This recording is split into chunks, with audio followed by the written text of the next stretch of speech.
Welcome to the Learning Pines YouTube. We hope this video helps. You start now. Confirm this Surface Pen uses a replaceable battery type, usually AA.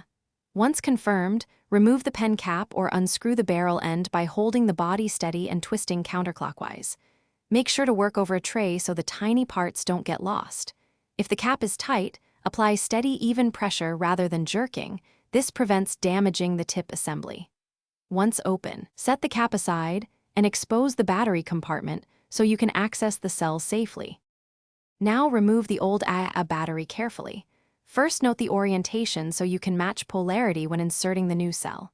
Use non-metal tweezers or the plastic edge of a tool to lift the battery out.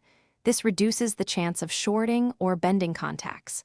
Once removed, slide the new battery in the same orientation, pressing it gently until it seats against the contact. Make sure the cell sits flat and that contacts align. Misalignment will prevent power transfer, even if finished by reattaching the cap or screwing the barrel closed. Stop when snug so you don't strip threads. Once assembled, test the pen with your surface. Check that clicks, tilt, and pressure response work, and that the pen reconnects if needed.